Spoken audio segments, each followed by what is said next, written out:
Welcome back to What You'll Learn. My name is Adam Ashton. And my name is Adam Jones. Today we are reviewing The War of Art, Break Through the Blocks and Win Your Inner Creative Battles by Steven Pressfield. Mate, it's a small book, but it's an absolute powerhouse. It's probably only a 1 or 2 day read, but it'll really send a little firecracker up your butt and get you going.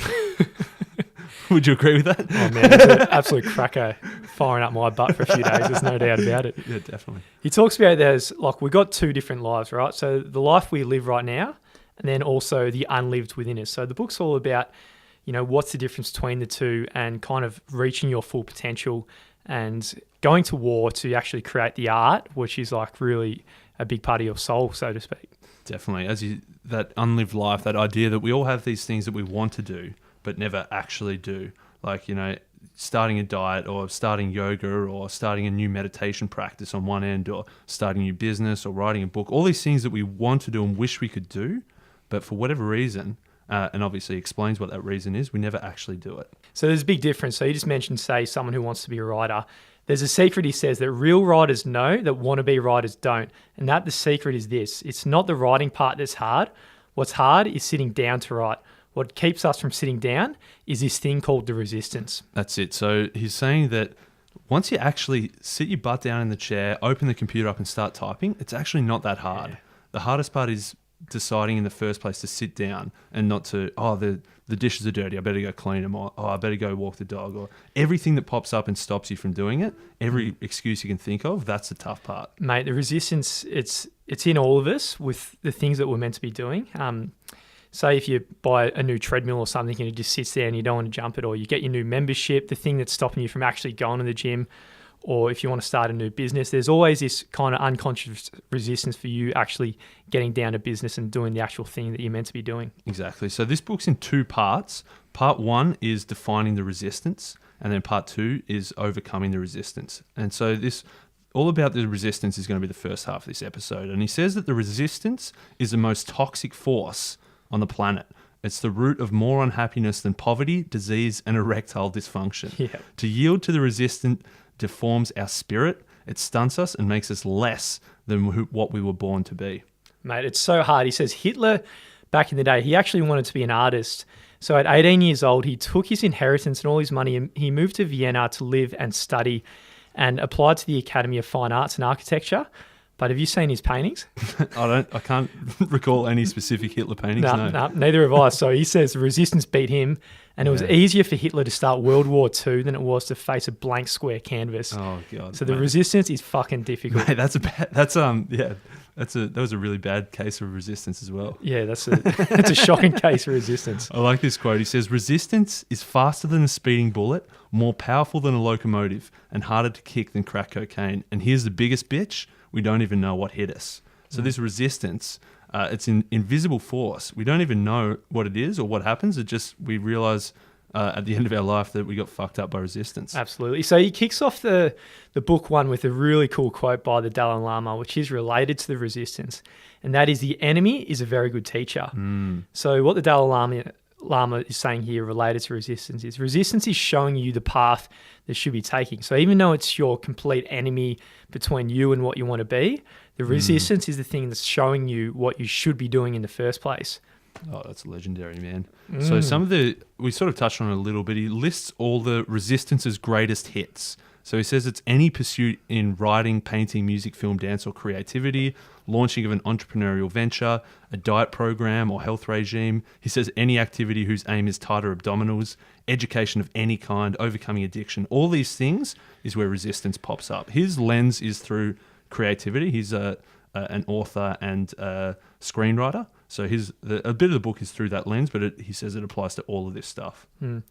So in this chapter, what we're going to try and do is define the enemy. So the resistance, as I said, this thing is the difference between you and what you could be reaching your full potential. So he's got a whole different bunch of points about defining what actual resistance is. And he starts off by saying resistance is invisible. So resistance cannot be seen, touched, heard, or smelt, but it can be felt.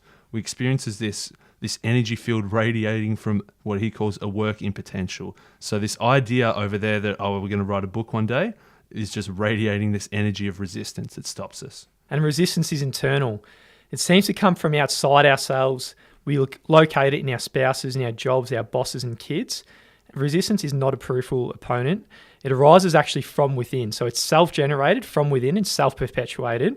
And resistance is the enemy within. Another thing is resistance is impersonal. So it's not out to attack you or me. It's out there it's a force of nature. It acts objectively and just attacks everyone. Mate, it's like gravity. So, it's just another force of nature out there that every single human being you come across with has to deal with resistance. And we all deal with it in very different ways or not deal with it at all. I'll try and riff off that gravity thing, mate. Is gravity more powerful the higher you go up, like the more potential?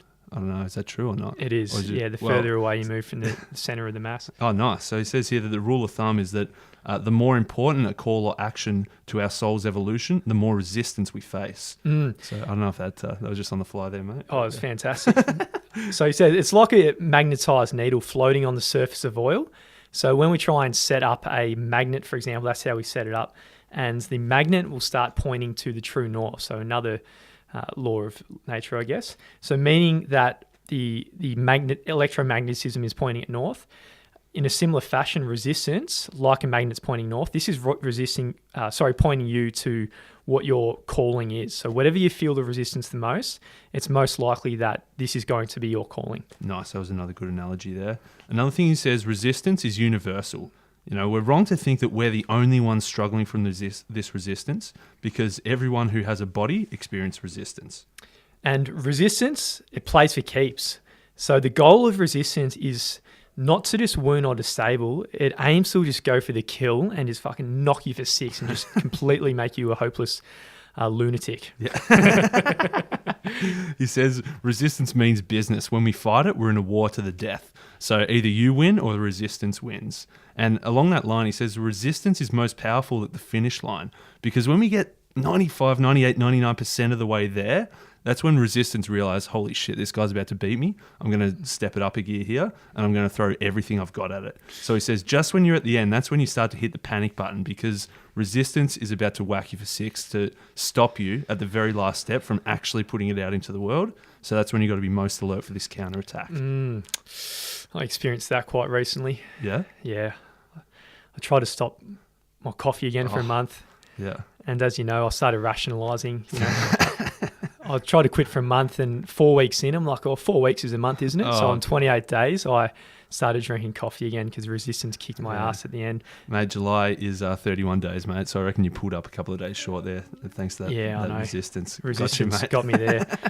So another thing resistance does, maybe in this situation as well, it recruits allies. Yeah. So resistance, by definition, is self-sabotage, but there's a parallel peril that must be guarded against, and that's sabotage by others. If you start to beat resistance and you actually start writing, so you've had this dream for years, I want to write a book, and if you finally conquer resistance a little bit and start writing, other people are going to question you.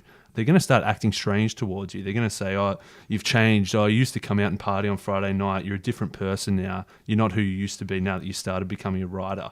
And so that's how resistance is recruiting all these other people as allies to take you down. Man, all the people you hang out with, and even your family and your friends, it's kind of like we have this unconscious pledge to remain in the same sloth in which, we're us and the people around us are so comfortable in. But he says the highest treason a crab can commit, for example, is leaping from the rim of the bucket. So it's kind of one of the things that you can do is leap from the rim of the bucket away from all the other crabs and just go for it. You might be on your own for a little bit, but after a while, there'll be some other crabs that you'll meet down the alleyways. That's it. You'd rather be the crab that's roaming free on the sand than one of the 100 crabs stuck in the bucket about to get eaten. Get out of the rim, eh? Mate, the next one is procrastination. And procrastination is the most common manifestation of resistance, and it's sort of the easiest to rationalize. We say, oh, I'm never going to write my symphony, or, you know what? I'm going to start tomorrow. And that's the most easy thing to rationalize. I just don't have time today, or I've got to go finish this last task and then I'll get started tomorrow. Yeah, that's resistance 101. Man, unfortunately, tomorrow is not a real thing. No. As in, you'll never be actually living in tomorrow. You'll always only live in now. So unless you say, fuck it, I'm doing it right now, it's always going to be tomorrow. So and he says procrastination on that point. It can become a habit. So once you start falling down the the way of procrastinating and leaving things till tomorrow. It becomes a habit with all the other things you do as well. And he says that we don't just put our lives off today. We don't just put them off till tomorrow. We end up putting them off until our deathbed, which is a powerful analogy, obviously. And he says that never forget, this very moment, we can change our lives. There was never a moment, and never will be, when we are without the power to alter our destiny. So just realize that you can start today, and by starting now and starting to beat the resistance, you can seriously change your destiny. Another one, resistance and self-doubt. So self-doubt can be an ally. This is because it serves as an indicator of aspiration. So again, like the Dalai Lama said, the enemy is a good teacher. So self-doubt being a bit of an enemy, it does show you where you're most aspirational. So when you're feeling really doubtful of yourself, it means you're going in the right direction. So Steven Pressfield has a really good quote here. The counterfeit innovator is wildly self-confident, and the real one is scared to death. That's it. That counterfeit one, the one that likes to talk about it and tell everyone about it, is probably doing more talking and telling than actually doing. Whereas the real innovator is the one who's actually, I guess, in the arena, to bring another sort of quote into here, and the one who's doing shit and realizes that resistance he's tackling it head on, and that's why he's scared to death. Man, if something's important to you, of course, you're going to be very afraid and very scared and start doubting yourself. So the more you are afraid and the more scared you are, that's something you should be doing. So similar to that, self-doubt is fear. And he says fear is good because it acts as an indicator. The more scared we are, probably the closer we are to our meaning or our calling or our actions that we need to be taking. The professional tackles the project that will make him stretch. So you're going toward these things that you actually are scared of, because you know when you go into these uncharted waters, you're compelled to explore the unconscious parts of yourself, and then this in turn will cause you to grow. Sick. Resistance and support. So he says that seeking support from friends and family is like having people gather around you at your deathbed. So he says it's nice, but when the ship sails, all they can do is stand at the edge of the dock and wave goodbye. Yeah, unfortunately. So the more you're energy, you're on your own. So the more support you get, the weaker you become at handling the business. Yeah, so just get out there and fight for it. And a bit on topic from earlier about me and my coffee, resistance and rationalization. So resistance is fear, but it's too cunning to show itself in the naked form. So if resistance clearly let us see that it's just fear that's stopping us, then we might feel the shame to actually move along anyway. So resistance shows up in the form of rationalization. So in the coffee, I might have been scared of something else, but I started actually rationalizing in my brain, like, 4 weeks is a month, that's a month. And so you start rationalizing reasons why you should be not doing the thing that you actually set out to do. Yeah, that's sick, man. And so after all of this, so we've defined this resistance, the most important thing to realize, he says here, resistance can be beaten. And he says that if it couldn't be beaten, there'd be no Fifth Symphony, there'd be no Romeo and Juliet, there'd be no Golden Gate Bridge. So obviously some people in history have defeated resistance. So that means it's obviously possible for us too. Yeah, there's no shortage of good shit in the world, because people have been able to achieve some really good shit in the world. That means that's just proof in itself that people have beaten resistance, and there's no reason that you can't as well. He says defeating resistance is exactly like giving birth. It seems absolutely impossible until you remember that women have been pulling it off successfully, with support and without, for 50 million years. So that's it. Same with resistance. People have been conquering resistance for 50 million years, and so we can too. Which is good news, man. Oh, After definitely. all that negative stuff about the resistance. Resistance is it's a tough one, man. Everyone experiences it in every field, and it's something we've got to overcome. In any new endeavour, you're going to experience some kind of resistance. It's something that's just inevitable. So it's something you got to deal with more and more. And if you keep pointing in that direction, moving along anyway, it's probably going to be the area where you're going to grow the most to be able to do some cooler shit in the world. So yeah, resistance is probably a good thing, a bit of a blessing in disguise. It's always going to be there to stop us, but it shows us that we're doing the right thing. We're on the right track. So right now, man, book 2 is Combating Resistance, and it's all about turning pro. So he says that it's one thing to study war, and it's another to live the warrior's life. So that was a quote from Telamon of Arcadia, which was from the 5th century BC. But it's very different. Obviously, we can talk about this resistance, but it's completely different to live the warrior's life of actually beating it.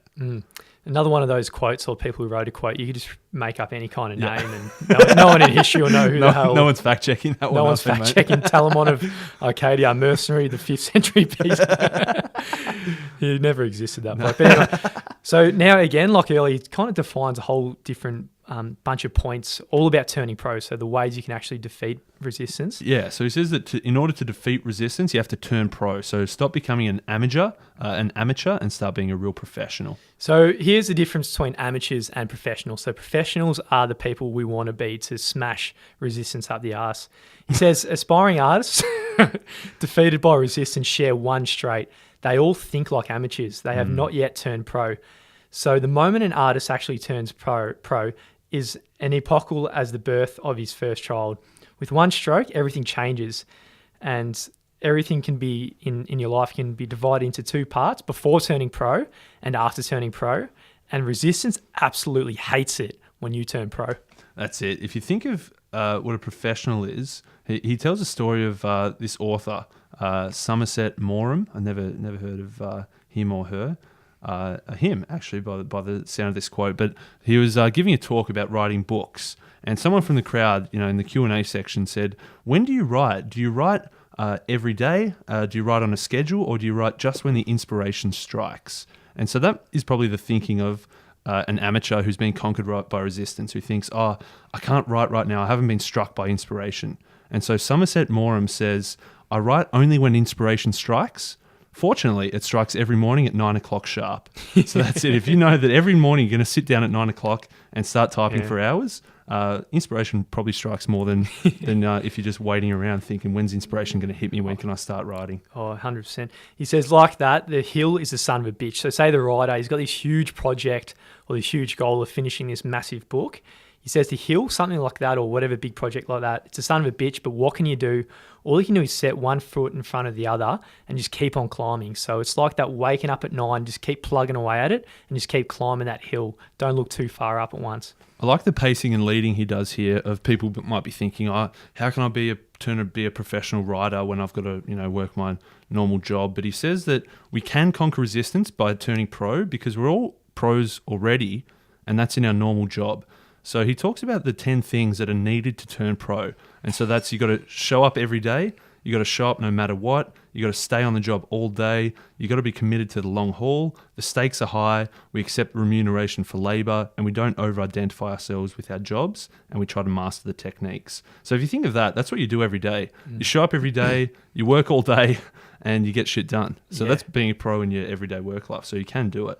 So if you're someone who wants to do more than, say, the 9 to 5, you got to take these kind of 9 to 5 job principles and apply it to what your calling or the art that you want to create in the world to be. So it's kind of just showing up like you do on Monday at 9 a.m. And not doing C's, but doing that for your side hustle or whatever you're doing on the side as well. Obviously, at the start, it's not going to be, every day, 9 hours a day, the same as full-time work. But it might be that you have a rule every night from 7 till 8, I'm going to sit down and actually do this. Yeah. So he says if you think of the amateur in comparison, they don't show up every day, they don't show up no matter what, they find excuses and they don't stay on the job all day.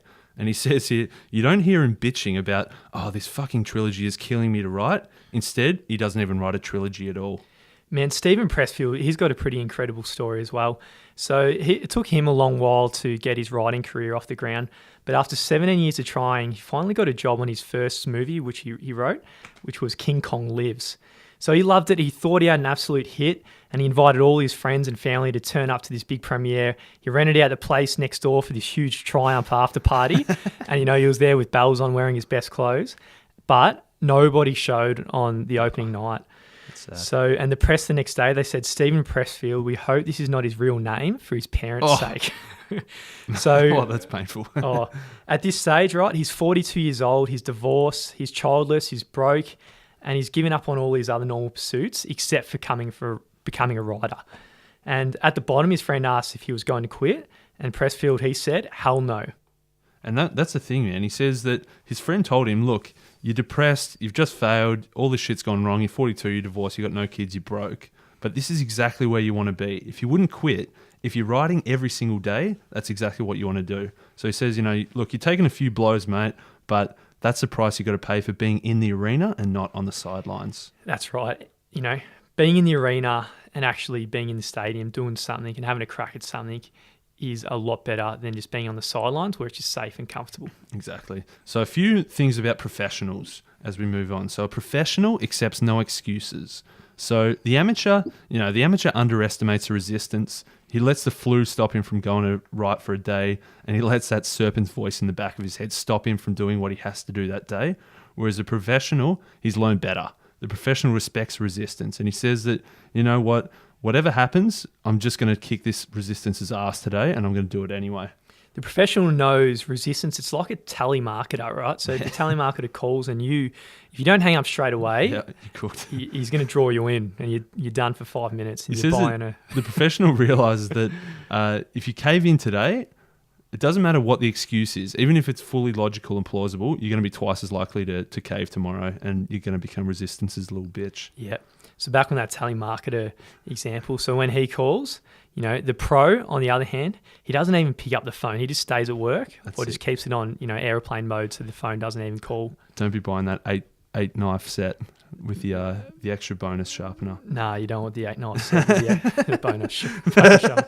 A professional I think of something better to think of there, mate, but that was pretty weak.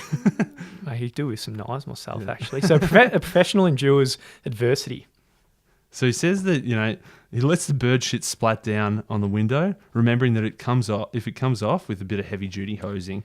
Yep. So you got to realize that, there's going to be some shit going down the world. You got to ignore that for the time being and just put up with the adversity and keep pushing through to do your shit. Deal with that later. He reminds himself it's better to be in the arena getting stomped by the bull than to be up in stands or being in the car parking lot. Yeah, definitely, man.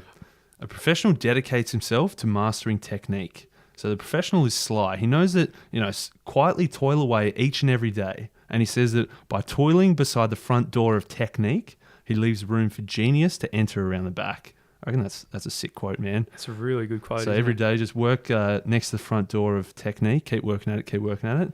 And a little genius might just sneak in the back door there. Back door and then, slam dunk. A professional does not take failure or success personally.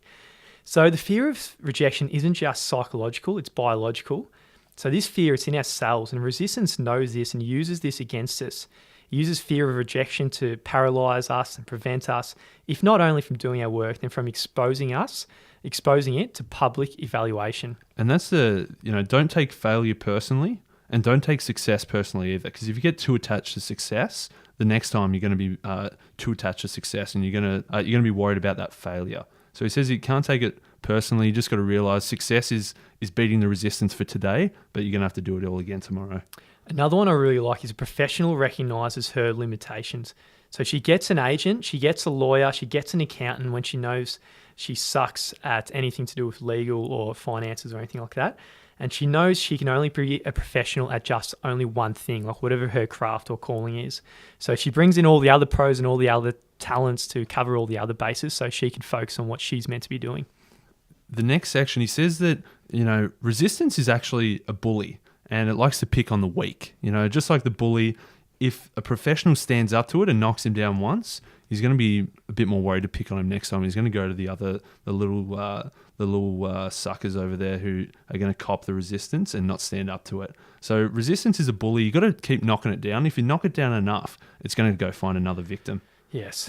He's going to go find the runtiest twerp on the playground. Oh, yeah. He's going to find that little resistant, prone, little toxic, little bitch. And then finally, there's no mystery. So there's absolutely no mystery in turning pro. It's a decision bought by an act of will. So one day you just wake up and say, fuck it. I'm no longer an amateur. I'm going to be a pro. I'm going to show up for the thing I'm meant to be doing every day. And I'm pro now. Yeah, he says that's simple, man. In order to beat resistance, now that we've defined resistance, we've realized that to beat resistance, we've got to turn pro. So he says it's a one-step thing. Just decide, become a pro, and then that's that simple, and just keep beating resistance every day. Yeah. And another really positive thing he touches on toward the end of the book. So you might be one of the people who've been out there and you've been slogging away at a project for a long time. You're not really seeing some of the results that you'd like. But he says, when you keep going for a long time, you grind and you grind and you grind, something really mysterious starts to happen. So a process is set into motion by which inevitably and infallibly heaven comes to your aid. So unseen forces enlist in your cause and a bit of luck starts to kick in. So if you're one of those people, just keep slogging away and slogging away. And then what Pressfield's saying is some mysterious forces will come in and just give you a helping hand and you'll start getting some results. Yeah, he talks about things like the higher realm and the muse and a few other, as you say, these mysterious forces that once we've start beating resistance and we start actually doing what we're meant to be doing, these things just come along and just give us a little nudge in the right direction, just give us a little helping hand, but only after we beat resistance. We don't wait to do it in the other way around. We don't wait for the muse to come along before we beat resistance. You got to beat it first. Yes. You got to turn pro first. Man, this is a really magnificent book, I think, for anyone who wants to really do things. And we've all got these unconscious things stopping us from going to that next level and, trying to tackle some big things. So I love the way he approaches it. So being able to define what this kind of unconscious thing is kind of stopping you is the first step. And then also gives you some approaches and, just tells you to just keep on fucking slogging no matter what. I really like it, man. I 100% agree. It's definitely something that's going to give you a good kick up the arse. And it's not just like all motivation. It's just showing you that, look, this is what's stopping you. This is how you beat it. Go out there and do it. And then things will start going your way. Man, I wonder if there's probably a bit of survivorship bias in there, and that he was this dude that he was an absolute battler for 20 years. He was broke. Everything was failing. And then it finally worked. I'd like to hope that everyone would be the same. But I'm sure there's some people that keep slogging away and it doesn't work out. I don't know. There must be. Mate, I like that term. I've never heard of that. Survivorship bias. Yeah. Well, it makes sense, doesn't it? Yeah. It's like, the guys who become billionaires say, copy me. I did it like this. And they're obviously the ones where it worked for, but it's not necessarily true for everyone. Yes. But I think Pressfield, obviously, he literally followed this to the letter of the law. I think some people would probably get 5 years in and give up. And that's what he would say their issue was. Whereas obviously getting to the end and beating resistance eventually, it starts to work out for you. Man, I think the concoction of hardcore slogging, but with kind of the fluid and flexibility to actually change your approach in certain circumstances, probably would give you a very good outcome or higher probability of a good outcome of something you're after if you are flexible and at the same time you're giving it a crack constantly. I strongly agree, man. I love the book. I thought it was great. Read it a couple of times, and it's probably a good pick-me-up when you start getting beaten by resistance. I'm going to give it a good old 9 out of 10, mate. I'm going to give it an 8. We both love it. It's a good book. It's pretty short and sweet, so get on it. Now, we've had a book club now for about 2.5 years, but it's only been just us two. So we actually started the podcast to retain more knowledge and be accountable to reading more books. But now we're extending this book club to all the listeners. So if you're someone who believes, just like us, that reading books will help you reach your full potential, and if you want to commit to reading more and being held accountable for reading more, then we're starting up this club for people just like us. So each month we're going to send you one book each month. Then we're going to also have a conversation at the end of the month about the book. And it's going to be the best of the best. So we only review the best books, and then we're only going to give out the best books. So we're not going to waste your time or your money. That's it. We're going to pick what we think is the cream of the cream, the best book from that month, from the 4 or 5 books we do that month. And really, on the surface, what we're doing is, sending you a book to your door each month. You've got a month to read it. Then at the end of the month, we're going to have this virtual conversation where everyone can chime in, not just us two dodos telling our ideas. Everyone's going to share their ideas. But really, if you go deeper than that, it's about reading more. It's about that commitment and accountability to read a book every single month. And what you're going to do is you're going to be learning more, and you're going to be constantly improving every single month. So it's that next step. So if you're listening to the podcast or if you're passively reading books, it's all about passive consumption of some of the content. But this next step, it's all about being more active with it. So each month when you talk about the book, it's that one extra step of retention. Exactly. So it's $25 a month, and we're going to deliver that book to your door every single month. And in your first month, you get a little bonus book as well. To sign up and join the club, go to patreon.com/whatyoullearn.